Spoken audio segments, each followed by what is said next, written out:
Her face has been part of our newscast for 2 months. Tonight, a family finally knows their daughter, Alicia Showalter Reynolds, is dead. Good evening, everybody. I'm Charles Fishburne. And I'm Angie Miles. We thank you for joining us.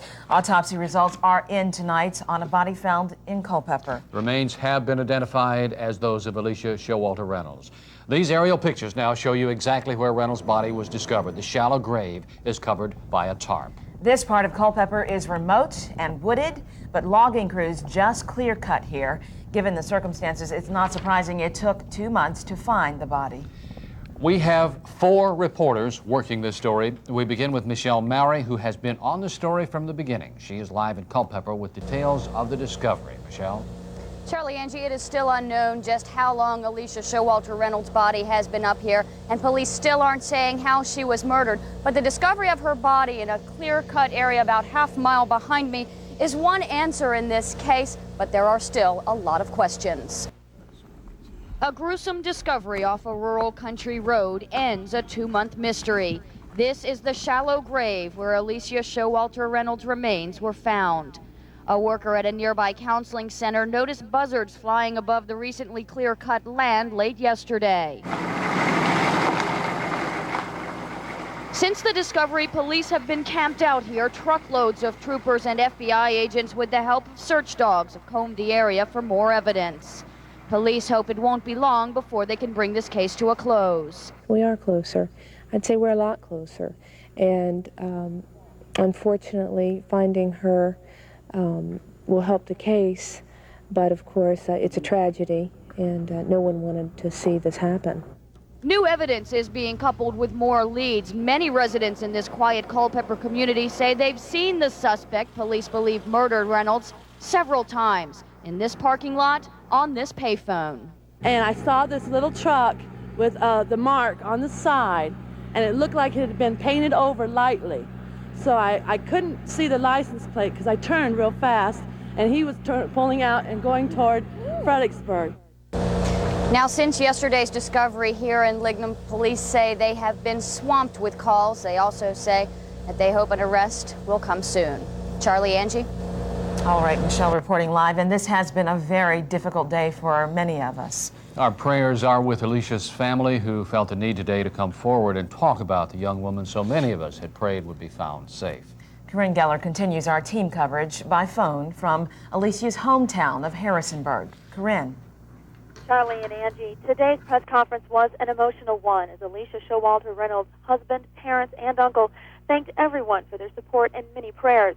They say the hardest part about the past 9 weeks has been not knowing where Alicia was, but, quote, now we know and that part is over. What's not over are their memories of a daughter and wife. For her father, it was Alicia's smile and lighthearted laugh. For her husband, Mark, the day they first met, he says he'll never forget what was said, what she wore, or how it felt to fall in love at first sight. Charlie, Angie. Thanks, Corinne. In Culpeper, people may not have known Alicia Reynolds personally. But she was abducted near a town that they call home, and they took her disappearance to heart. They did. You didn't have to look too hard to find Reynolds' picture posted in this town. In fact, one area businessman donated billboards to spread the word about the search. Now that search is over, people are relieved, but they remain afraid. And we go back to Culpeper, where our News Channel 6 team coverage continues with Newland Archinall. Newland. Well, Angie, as you know, the search for Alicia Showalter Reynolds has been the focus of an entire region. And so people have been coming out in droves today, driving down this road to see if they can catch a glimpse of where the 25-year-old's body was discovered yesterday after she was snatched off the road so quietly 2 months ago. On the road, right? Isn't that the whole point, is to be on the road? Well, after we seen it in the paper, we just wanted to ride down and see where, where it happened at. Because I feel sorry for her mother and father. Ever since Alicia Showalter Reynolds' mysterious disappearance 2 months ago, things in this quiet corner of Culpeper County haven't been the same. And residents have been as anxious as loved ones and authorities to bring closure to the case. Cindy Curtis didn't know Alicia Reynolds either, but was touched enough to put this bow up on Lignum's town sign. If you would walk straight through this, it would take you just about to the location of where they found her. Just a mile away from the crime scene is Curtis's home, and her suspicion is that whoever's responsible for the young woman's death lives nearby. I mean, this is a wooded area. It's very remote. This is dead-end road. They're both dead-end roads. I don't think he would just picked it out of the blue. Now, I'm told the only people who really drive back here on a regular basis are hunters, the workers at the Children's Center, and area residents. Meanwhile, state police have been conducting road checks, roadblocks at various points here and around Culpeper County, and they're hoping that when they stop these people, they may be able to nab the potential suspect. Angie, Charlie? All right, Newland reporting live from Culpeper. Of course, the search for Alicia now over, but now there is another search that is intensifying tonight. We're talking, of course, about the hunt for a killer. Police are planning to release a new picture of the man they believe now is responsible in last night's discovery. Mike Corbin concludes our team coverage live from the newsroom. Charlie, Angie, authorities are absolutely overwhelmed tonight. Literally thousands of people have called saying they may have seen the man believed to have abducted Alicia Reynolds. In the meantime, police now have enough information to put together a new sketch of the man. They hope to release that composite drawing by Monday.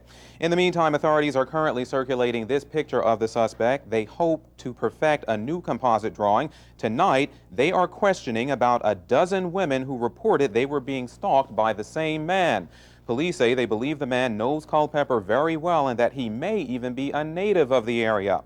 They're also thinking the suspect may have altered this dark-colored pickup truck he was believed to have been driving. In the meantime, Charlie, Angie, authorities are closely examining the site where Reynolds' body was found. They hope to find out more and put together a psychological profile of the suspect.